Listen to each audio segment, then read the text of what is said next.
Bismillahirrahmanirrahim. Assalamualaikum warahmatullahi wabarakatuh. Perkenalkan, nama saya Unhaludin T. Kurniawan dan saya adalah dosen pada program studi bimbingan dan konseling Fakultas Keguruan dan Ilmu Pendidikan Universitas Muhammadiyah Buton. Video ini dibuat sebagai persyaratan dalam mengikuti sertifikasi dosen tahun 2025. Dalam video ini, mata kuliah yang digunakan sebagai contoh pembelajaran adalah mata kuliah teori dan teknik konseling. Mata kuliah ini termasuk mata kuliah wajib dengan bobot 3 SKS dan diprogram pada semester genap. Mata kuliah ini membekali mahasiswa dengan berbagai pengetahuan dasar mengenai teknis dalam pelayanan konseling, baik dalam komunikasi konseling maupun gambaran umum mengenai pendekatan dan intervensi khusus yang diberikan saat konseling. Pertemuan dilakukan dengan 16 kali dengan sub capaian pembelajaran. Yang pertama, mahasiswa dapat memahami konsep konseling sebagai sebuah pengantar. Yang kedua, mahasiswa dapat memahami konsep dalam membangun hubungan konseling. Yang ketiga, mahasiswa dapat memahami konsep bekerja dalam hubungan konseling. Yang keempat, mahasiswa dapat memahami berbagai ragam teknik-teknik komunikasi konseling. Yang kelima, mahasiswa dapat memahami konsep terminasi dalam hubungan konseling. Yang keenam, mahasiswa dapat memahami konsep teoritis dalam proses konseling. Yang ketujuh, mahasiswa dapat memahami konsep-konsep dalam pendekatan psikoanalisis. Yang kedelapan, mahasiswa dapat memahami konsep-konsep dalam pendekatan humanistik. Dan yang terakhir, yang kesembilan, mahasiswa dapat memahami konsep-konsep dalam pendekatan berbasis tingkah laku atau behavioristik. Pada kesempatan ini, video pembelajaran yang dibuat berkaitan dengan sub capaian pembelajaran mata kuliah yang ketiga, yaitu bekerja dalam hubungan konseling. Untuk lebih jelasnya, mari kita saksikan video berikut. Bismillahirrahmanirrahim. Assalamualaikum warahmatullahi wabarakatuh. Waalaikumsalam warahmatullahi wabarakatuh. Ya, alhamdulillah, syukurillah, wala haula wala quwwata illa billah.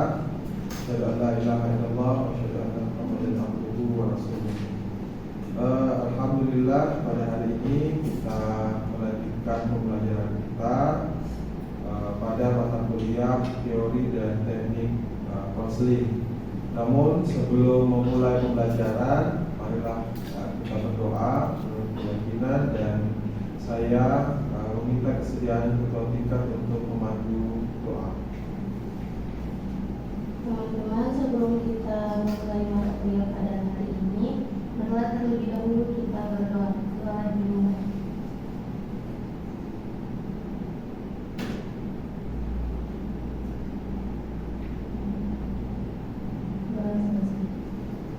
Ya, alhamdulillah tadi kita sudah membaca doa, dan mudah-mudahan apa yang kita pelajari hari ini bisa memberikan manfaat untuk pengembangan diri kita. Amin ya. Oke, baik para mahasiswa sekalian, sebelum kita masuk pada materi kita pada hari ini, terlebih dahulu kita coba mereview ya, mengingat kembali apa yang sudah kita diskusikan bersama di pertemuan sebelumnya. Oke, ada yang masih ingat apa yang kita diskusikan sebelumnya? Tentang apa? Oke. Tentang 6 faktor dalam konseling. Oke, tentang 6 faktor yang mempengaruhi proses konseling. Adapun 6 faktor yang mempengaruhi konseling, yaitu pertama, 1, keseriusan masalah. Yang kedua, strukturing. Yang ketiga, inisiatif. Yang keempat, latar fisik. Yang kelima, keseriusan kualitas konselor. Dan 6, kualitas konseling. Terima kasih. Oke, baik. Jadi tadi sudah disampaikan ya, ada 6 faktor yang mempengaruhi proses konseling. Ada yang masih ingat salah satu yang mempengaruhi latar fisik? Oke. Baik Pak, salah satu yang mempengaruhi latar fisik adalah ketersediaan perabot atau furnitur seperti meja, kursi, dengan lemari. Itu saja yang saya bisa sampaikan. Ya, jadi bagus ya jawabannya. Salah satu yang menjadi faktor dalam latar fisik itu adalah ketersediaan ya betul, furnitur atau perabot. Ada tidak yang masih ingat kualitas konselor? Apa saja yang menjadi kualitas konselor? Baik Pak, adapun kualitas konselor adalah 1. Keahlian, 2. Ketertarikan, dan 3. Dapat dipercaya. Terima kasih. Jawabannya semua bagus ya, dan secara umum kita semua sudah memahami betul 6 faktor yang mempengaruhi proses Konseling. Oke, bagus. Nah, sekarang kita masuk ke materi kita hari ini ya. Jadi kalau kemarin kita mendiskusikan soal bagaimana mempersiapkan proses konseling yang baik dengan memperhatikan faktor-faktor yang mempengaruhi. Baik, jadi hari ini kita akan mendiskusikan tentang bagaimana bekerja dalam hubungan Konseling.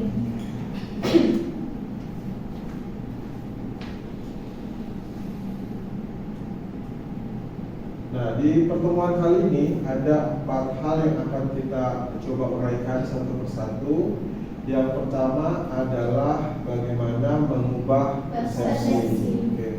Yang kedua adalah keterampilan mengarahkan atau yang disebut dengan leading. Yang ketiga adalah menanggapi dengan multifokus. Dan yang terakhir adalah bagaimana melakukan empati secara akurat. Nah, kita lihat materi yang pertama, mengubah persepsi. Nah, hal yang paling mendasar yang harus kita pahami bahwa ada satu keyakinan seseorang bahwa apa yang mereka persepsikan atau interpretasi mereka terhadap fakta atau kejadian itu mereka anggap sudah akurat. Nah, sebuah fenomena yang menarik ketika mereka mengkomunikasikan sudut pandang mereka atau cara mereka melihat sebuah realita atau persepsi mereka itu kadang-kala diterima sebagai sebuah fakta. Nah, ini fenomena inilah yang kemudian disebut dengan pembenaran fungsional. Oke. Nah, apa pembenaran fungsional itu? Yaitu melihat sesuatu hanya dengan satu cara atau satu sudut pandang.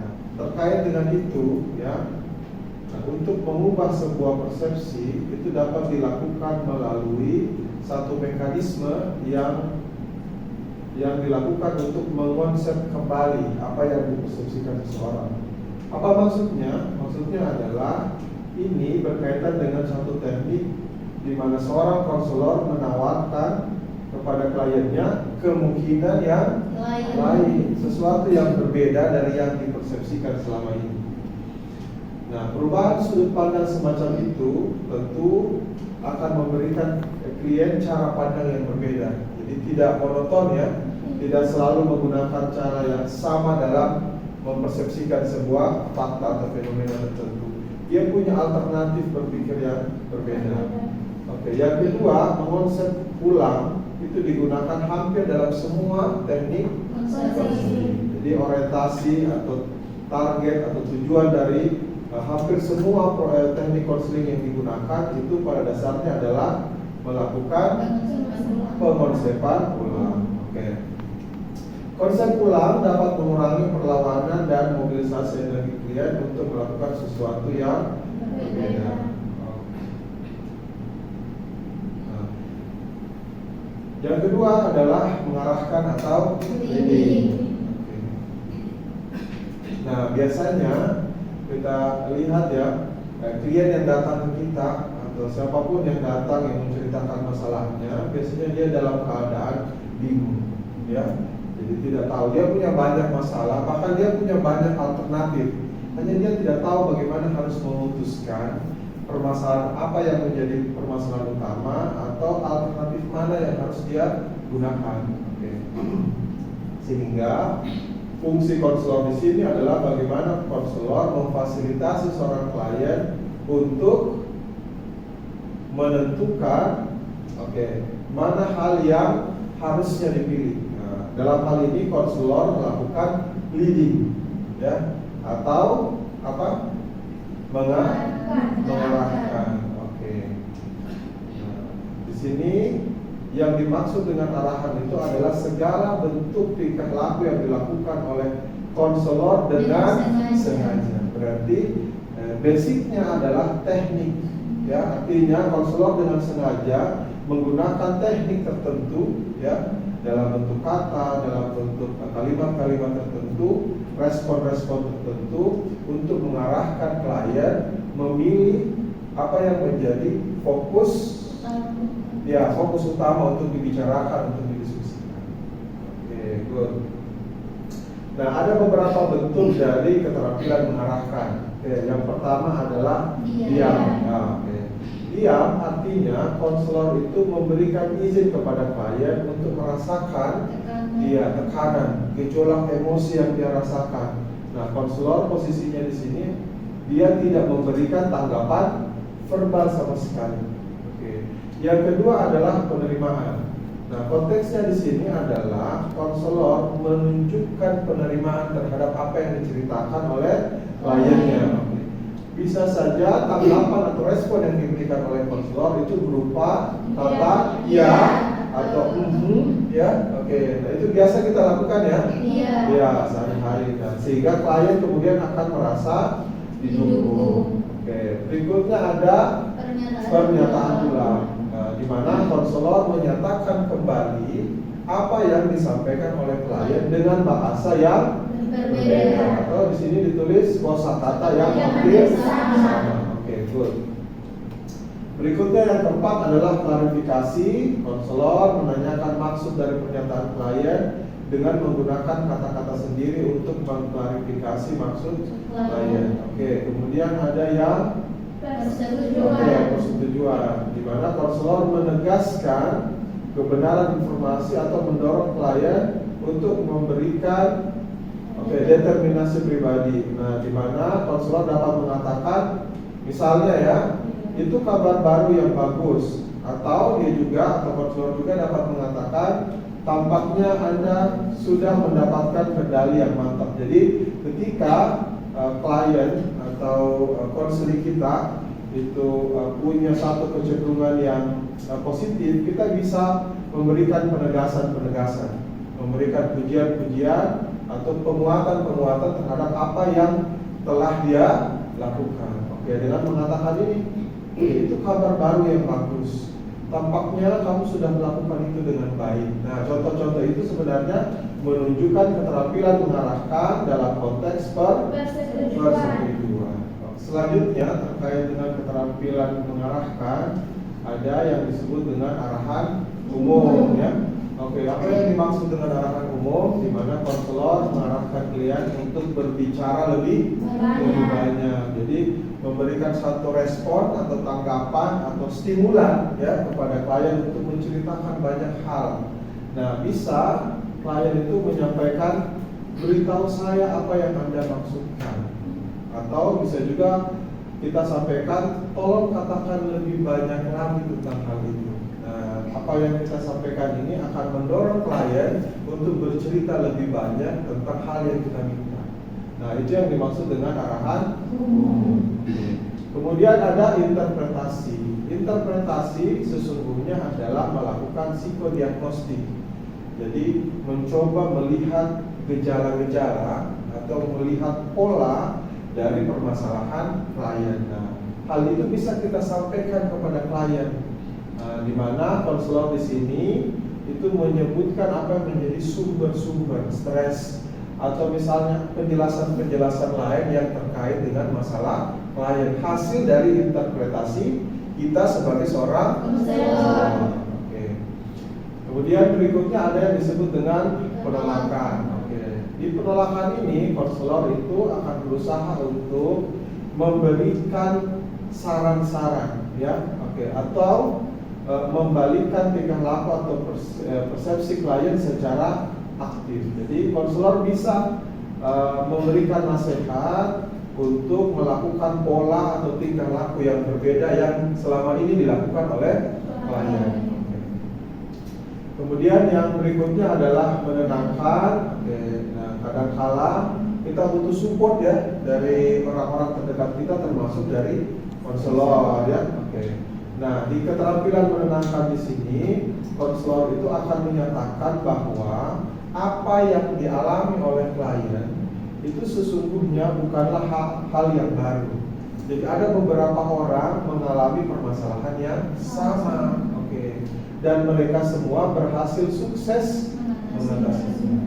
Artinya konselor di sini itu menunjukkan keprihatinan ya, menunjukkan keprihatinannya kepada klien, menjelaskan bahwa dia tidak sendiri mengalami situasi yang sulit seperti itu.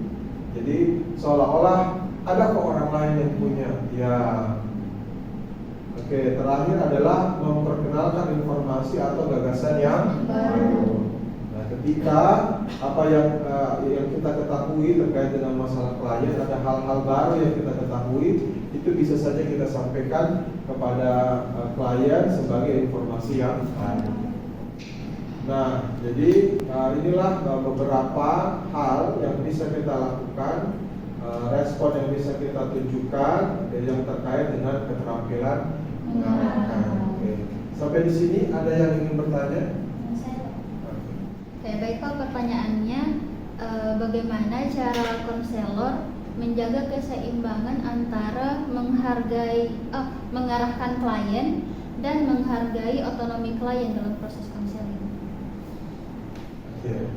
Jadi mengarahkan itu sesungguhnya tidak memaksa, tetapi mengarahkan dalam proses konseling itu sesungguhnya memberikan pengetahuan dasar kepada klien sehingga klien itu mudah dalam menentukan pilihan.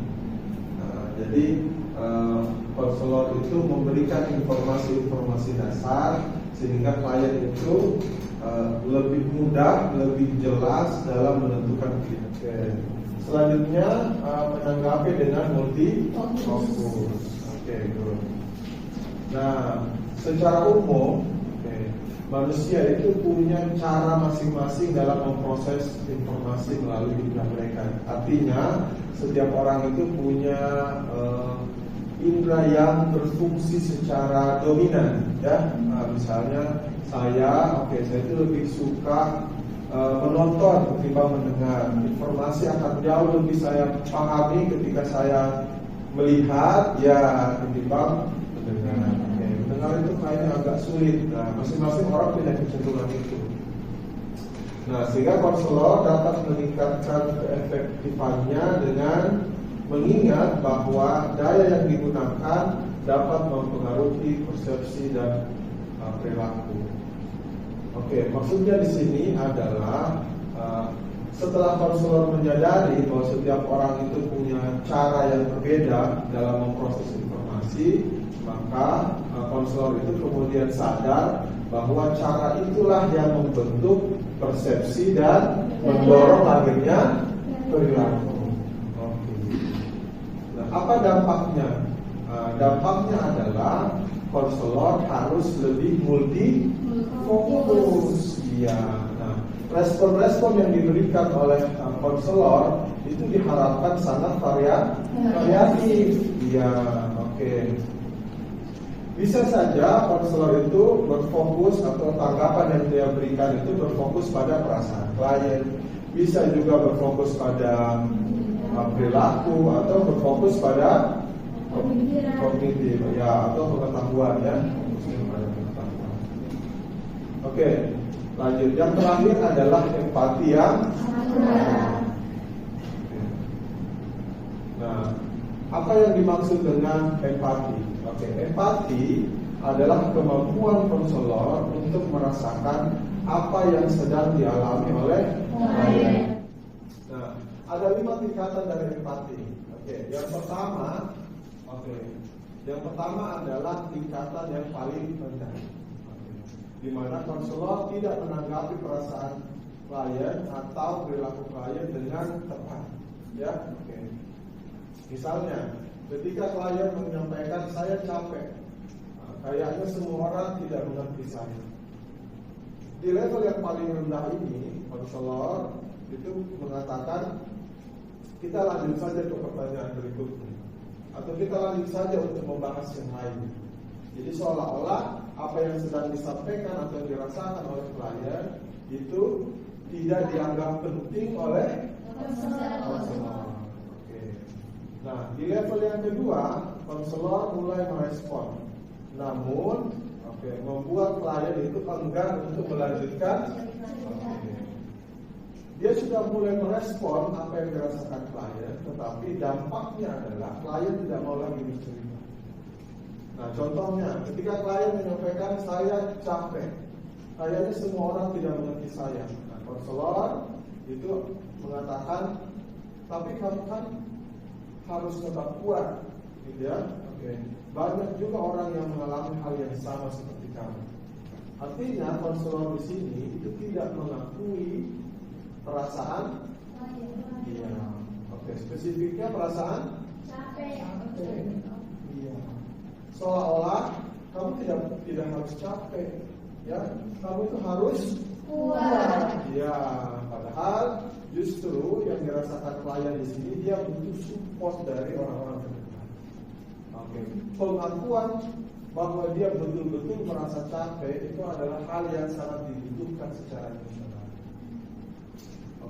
Namun itu tidak terjadi di level atau di tingkat yang kedua. Nah, di tingkat yang ketiga, ini sudah mulai, artinya sudah mulai bagus, di mana konselor itu menangkap dan menanggapi perasaan klien secara serasi.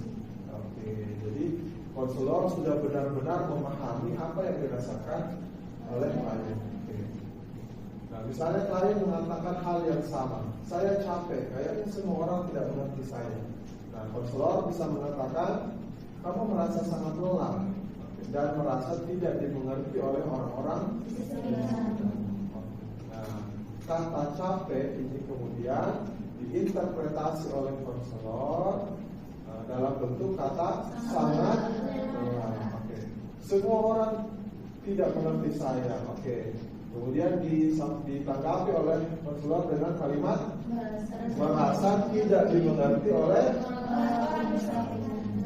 Nah, apa yang dikatakan klien, itu kurang lebih sama dengan pernyataan yang disampaikan oleh.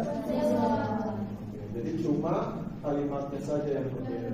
Ya, tetapi maksud emosionalnya serasi. Bisa dipahami? Kemampuan empati itu yang keempat itu lebih meningkat lagi. Jadi tidak hanya menyelaraskan antara perasaan klien dan konselor, namun yang di keempat ini konselor membantu klien untuk mengungkapkan perasaannya yang lebih dalam. Jadi tidak hanya sekedar menyamakan perasaan saja, tidak hanya apa yang kamu rasa saya juga rasa, tetapi respon yang disampaikan oleh konselor itu mengungkap perasaan yang lebih dalam dari apa yang ditampilkan oleh klien. Misalnya, klien mengatakan saya capek, semua orang tidak ada yang mengerti saya. Konselor bisa mengatakan kelelahanmu itu seperti membuat kamu merasa sendirian dan tidak dianggap. Jadi sesuatu yang berarti lebih dalam ini maksudnya ke diri klien. Bahwa perasaan capek yang dia bangun dan orang-orang yang tidak mengerti dengan keadaan klien itu sesungguhnya adalah secara internal sesungguhnya adalah perasaan sesuatu yang berarti lebih dan tidak diambil. Jadi tidak hanya sekedar kita merespon bahwa dia capek secara fisik, tetapi ada perasaan-perasaan tertentu yang lebih dalam yang dirasakan oleh di mana klien merasa sendiri dan tidak punya teman, dia tidak dianggap, dia tidak punya teman. Jelas ya? Dan yang terakhir di level empati yang paling baik, ya, di mana konselor mampu menangkap dan menyampaikan perasaan yang tersembunyi. Jadi klien secara akurat dan nah contohnya saya capek, semua orang tidak ada yang mengerti saya. Konselor di level yang kelima ini bisa mengatakan sepertinya kamu bukan hanya lelah. Ingat, sesuatu perasaan yang tersembunyi. Oke. Sepertinya kamu bukan hanya lelah, berarti ada perasaan lain yang tersembunyi. Oke. Tapi juga merasa tidak layak. Oke. Seakan-akan keberadaanmu tidak penting bagi orang lain. Jadi dia mengungkapkan perasaan yang tersembunyi yang tidak disampaikan oleh orang lain. Nah, inilah 5 level empati dan setiap orang itu punya level yang berbeda-beda. Nah, kita pun sebagai konselor, ketika kita sudah memahami 5 tingkatan ini, harusnya kita bisa step by step menuju level yang kelima. Nah, jadi materi kita sudah selesai hari ini. Secara umum itulah penjelasan dan uraian terkait dengan materi tentang bagaimana bekerja dalam hubungan konseling. Nah, setidaknya ada 4 hal yang kita bahas tadi, yang kita diskusikan bersama. Yang pertama terkait dengan mengubah persepsi, mengarahkan, menanggapi dengan multifokus. Dan yang terakhir adalah bagaimana seorang konselor melakukan empati secara akurat. Oke. Nah, dari pembahasan yang sudah kita lakukan hari ini, siapa yang ingin memberi kesimpulan? Saya. Oke. Ya baik, kesimpulan yang bisa saya ambil dari materi hari ini itu Pak, bahwa menjadi seorang konselor itu tidak mudah. Memerlukan banyak keahlian, diantaranya itu seperti yang kita pelajari tadi. Yang pertama itu mengubah persepsi, di mana seorang konselor membantu klien melihat masalah dari sudut pandang yang lain. Kemudian yang kedua adalah kemampuan mengarahkan atau leading. Konselor memberi arahan yang tepat kepada klien. Yang ketiga, menanggapi dengan multifokus, yaitu konselor menyesuaikan diri dengan cara klien berpikir. Dan yang dengan terakhir, cara memberikan respon yang variatif. Ya, good. Kemudian yang terakhir itu adalah empati yang akurat, di mana konselor memahami perasaan klien tanpa terlarut di dalam cerita klien. Tidak terbawa oleh emosi klien. Good. Nah, itu yang menjadi kesimpulan kita pada hari ini terkait dengan bagaimana bekerja dalam hubungan konseling. Jadi seperti itu materi kita, dan mudah-mudahan apa yang kita pelajari hari ini bisa memberikan manfaat, utamanya kepada teman-teman mahasiswa yang mempersiapkan dirinya untuk menjadi konselor yang profesional. Ya, jadi itu adalah sekelumit dari semua keterampilan yang harus dikuasai konselor. Memang seperti yang disampaikan temannya bahwa tidak mudah untuk menjadi konselor. Namun saya percaya kalau kita selalu belajar ya, dan mengaplikasikan keilmuan kita sehari-hari ya, dengan teman-teman terdekat saja dulu ya, baru kemudian bisa memberikan manfaat yang jauh lebih luas. Saya yakin saudara-saudara sekalian bisa menguasai atau bisa menjadi konselor yang profesional. Saya kira itu pertemuan kita hari ini, dan sama-sama kita tutup dengan membaca hamdalah. Alhamdulillah. Nasrul minallah wa fathun qarib wa basyiril mu'minin. Wassalamualaikum warahmatullahi wabarakatuh. Waalaikumsalam.